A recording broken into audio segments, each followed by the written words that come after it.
বিসমিল্লাহির রহমানির রহিম। সুপ্রিয় দর্শক ও শ্রোতামণ্ডলী, নবজাতকের জন্য একটি বিশেষ সুন্দর অর্থবহ নাম রাখা ইসলামে অত্যন্ত গুরুত্বপূর্ণ একটি বিষয়। ইসলামে নবজাতকের ইসলামিক সুন্দর নাম রাখার জন্য বিশেষ কিছু নিয়ম কানুন এবং নির্দেশনা রয়েছে, যা মহানবী হযরত মুহাম্মদ মুস্তাফা সাল্লাল্লাহু আলাইহি ওয়াসাল্লাম অনুসরণ করেছেন এবং মুসলমানদের জন্য তা অনুসরণ করাই শ্রেয়। বন্ধুরা, ছেলে নবজাতকের ইসলামিক সুন্দর নাম রাখার ক্ষেত্রে অনেক পিতামাতা আজকাল আধুনিক নাম পছন্দ করেন, কিন্তু ইসলামে তা হতে পারে অর্থবহ ও শুদ্ধ। নাম যদি কোরআন ও হাদিস সম্মত হয়, তবে তা হবে বরকতময় এবং শিশুর ভবিষ্যতের জন্য কল্যাণকর। আরহাম অর্থ দয়ালু। পরম দয়ালু আল্লাহর একটি বিশেষ গুণবাচক নামের সাথে সম্পর্কিত, যার অর্থ হল সবচেয়ে বেশি দয়ালু। আইমান অর্থ বরকতময়, শুভ, নিরাপদ। কোরআনে ব্যবহৃত একটি নাম, যা সাধারণত নেককার ও সফল ব্যক্তিদের বোঝাতে ব্যবহৃত হয়। ইলহাম অর্থ প্রেরণা, অন্তর্দৃষ্টি। আল্লাহর পক্ষ থেকে সৎ চিন্তা ও জ্ঞান লাভ বোঝাতে এই নাম ব্যবহৃত হয়। সাদিক অর্থ সত্যবাদী, বিশ্বস্ত। হযরত মুহাম্মদ মুস্তাফা সাল্লাল্লাহু আলাইহি ওয়াসাল্লামের একটি গুণাবলী, যা ন্যায়ের পথে চলার নির্দেশনা দেয়। তাওফিক অর্থ সফলতা। আল্লাহর দেওয়া অনুগ্রহ জীবনের সঠিক পথে চলতে আল্লাহর সাহায্য বোঝাতে ব্যবহৃত হয়। রাইয়ান অর্থ জান্নাতের একটি দরজা, সতেজ ও সবুজ। হাদিস অনুযায়ী রোজাদারদের জন্য জান্নাতে রাইয়ান নামে একটি বিশেষ দরজা রয়েছে।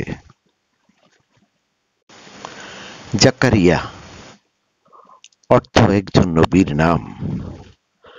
আল্লাহ স্মরণকারী হযরত জাকারিয়া আলাইহিস সালামের নাম, যিনি মহান ধৈর্যশীল ও আল্লাহর অনুগ্রহ ছিলেন। আল্লাহর অনুগত ছিলেন। মেহেদী অর্থ পথ প্রদর্শক, সৎ পথের দিশারি। ইসলামিক বিশ্বাস অনুযায়ী শেষ যুগে সত্য ধর্মের পুনর্জাগরণের জন্য ইমাম মাহদী আগমন করবেন। নূহান অর্থ জ্ঞানী, বিচক্ষণ। নবী নূহ আলাইহিস সালামের নাম থেকে অনুপ্রাণিত, যার অর্থ হল গভীর জ্ঞান সম্পন্ন। আযান অর্থ আহ্বান, ডাক। ইসলামের মূল আহ্বান তথা নামাজের জন্য দেওয়া আযানের সাথে সম্পর্কিত একটি পবিত্র নাম। হাফিজ অর্থ রক্ষক, সংরক্ষণকারী। আল্লাহর একটি গুণবাচক নাম আল হাফিজ থেকে নেওয়া হয়েছে, যার অর্থ হল রক্ষক ও হেফাজতকারী। সাঈদ অর্থ সৌভাগ্যবান, সুখী। এমন একজনকে বোঝায় যিনি সৌভাগ্য ও কল্যাণের অধিকারী। মুজতবা অর্থ নির্বাচিত, পবিত্র। রাসূল সাল্লাল্লাহু আলাইহি সাল্লামের একটি গুণবাচক নাম, যা আল্লাহর দ্বারা নির্বাচিত ব্যক্তির প্রতি নির্দেশ করে। রাহিম শব্দের অর্থ দয়ালু, করুণাময়। আল্লাহর একটি বিশেষ নাম আর রাহিম থেকে নেওয়া হয়েছে, যার অর্থ হল পরম করুণাময়। জাকারিয়া অর্থ স্মরণকারী, একজন নবীর নাম।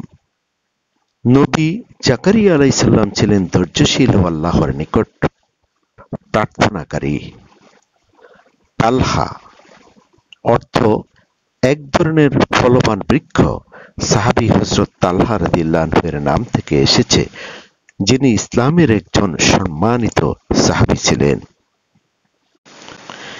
শেষ কথা, নবজাতকের ইসলামিক সুন্দর নাম তার জীবনের অন্যতম গুরুত্বপূর্ণ অংশ। যা তার আত্মপরিচয় ও ভবিষ্যৎ গঠনে ভূমিকা রাখে। এই জন্য ইসলামের নির্দেশনা অনুসারে সুন্দর ও অর্থবহ নাম রাখা সর্বোত্তম। বন্ধুরা, ভিডিওটি যদি ভালো লাগে তাহলে একটি লাইক দিন, শেয়ার ও সাবস্ক্রাইব করে আমাদের সাথে থাকুন। আজ এ পর্যন্ত, আবার দেখা হবে অন্য কোনো ইসলামিক ভিডিও নিয়ে। আসসালামু আলাইকুম ওয়া রাহমাতুল্লাহি ওয়া বারাকাতুহু।